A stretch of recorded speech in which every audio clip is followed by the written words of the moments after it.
सत्य कहेंगे, सत्य लिखेंगे, सत्य चलेंगे।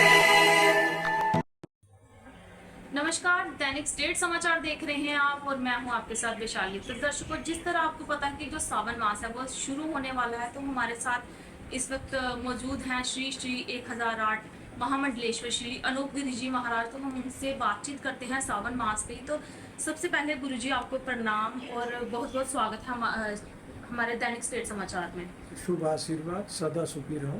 धन्यवाद। तो गुरुजी, हमें ये बताइए कि सावन मास कब से स्टार्ट हो रहा है, तो इसका जो महत्व है वो क्या है?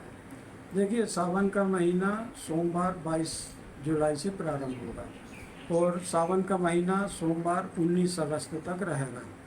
तो इस बार है ना, सावन का जो महीना है वो सोमवार से ही शुरू हो रहा है और सोमवार के दिन ही ख़त्म हो रहा है। ये एक बहुत दुर्लभ संयोग है जो बहुत सालों बाद होता है। इसके अलावा जो सावन का महीना है वो पूरा का पूरा शिव जी का होता है। इसके अलावा पूरा महीना शिव जी का होता है। इसके अलावा जो सावन के सोमवार है इनका अपना एक विशेष महत्व होता है। इसमें लाखों लोग शिव जी की पूजा अर्चना करते हैं, व्रत करते हैं। शिव जी की पूजा करने के बाद पार्वती माता, गणेश जी और नंदी जी की भी पूजा करनी चाहिए। पूजा में यथाशक्ति जल, दूध, दही, शहद, गंगा जल, बेलपत्र, सुपारी, लौंग, इलायची, जनेऊ, इन चीज़ों का इस्तेमाल करना चाहिए। और शिव जी के जो व्रत होते हैं सावन के सोमवार के, उसमें एक टाइम फलाहार करके व्रत करना चाहिए।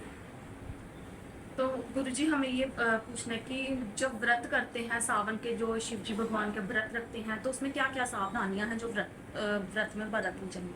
देखिए, व्रत में अन्न और नमक नहीं खाना चाहिए, एक टाइम फलाहार करना चाहिए।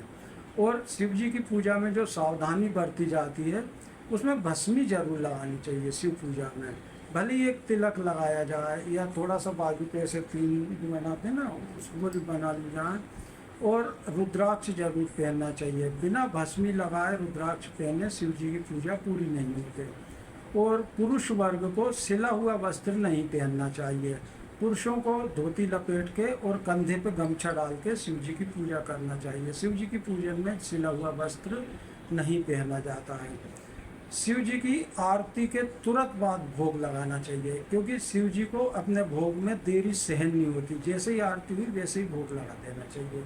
ये सावधानी बरतनी चाहिए। तो गुरुजी, अगर बात करें जब पूजा होती है तो कई जो हैं वो करते हैं नमः शिवाय का जाप, कई ओम नमः शिवाय का। तो कौन सा मंत्र है जो वो उच्चारण करना चाहिए? ये आपका सवाल बहुत अच्छा है। जो नमः शिवाय मंत्र है ये शिव जी का पंचाक्षरी मंत्र है। ये शिव जी के हृदय में वास करता है। ये स्वयं सिद्ध मंत्र है, इसलिए शिव जी की पूजन में नमः शिवाय मंत्र का जाप करना चाहिए। जब हम अपने लिए पूजा कर रहे हैं, अपने लिए कोई मनोकामना पूर्ति की मांग कर रहे हैं, जब हम घर के किसी अन्य सदस्य के लिए पूजा करें या किसी और के लिए पूजा करें, उस समय हमें ओम नमः शिवाय मंत्र के जाप करने चाहिए। तो महाराज जी, हमें ये भी बताएं कि शिव जी को ओघड़धानी क्यों कहा जाता है? देखिए, शिव जी अपने भक्तों पे अति शीघ्र प्रसन्न होते हैं और उन्हें उनका मनचाहा वरदान दे देते हैं। शिव जी वरदान देते समय यह नहीं सोचते कि इससे सृष्टि का कोई नियम भंग होगा या सृष्टि में कोई उथल पुथल होगी। जिस पे प्रसन्न हुए उसे उसका मनचाहा वरदान दे दिया। इसलिए शिव जी को ओघड़दानी कहा जाता है, जो मांगा वो दे दिया। महाराज जी, अगर बात करें पारद शिवलिंग की, तो पारद शिवलिंग का क्या महत्व है? देखिए, जो ये पारद, इसे पारा भी बोलते हैं, इसकी उत्पत्ति महादेव के वीर से मानी जाती है। इसलिए पारद के शिवलिंग को साक्षात शिव स्वरूप माना जाता है और ये शिवलिंग स्वयं सिद्ध होता है। इसलिए जो नियमित पारद के शिवलिंग की पूजा करते हैं उनकी सभी मनोकामनाएं पूर्ण होती हैं और उन्हें सभी सुख प्राप्त होते हैं। इसलिए पारद के शिवलिंग की पूजा महत्वपूर्ण मानी गई। बहुत बहुत धन्यवाद गुरुजी, हमें इतनी महत्वपूर्ण जो जानकारी है सावन मास पे देने के लिए। बहुत बहुत धन्यवाद।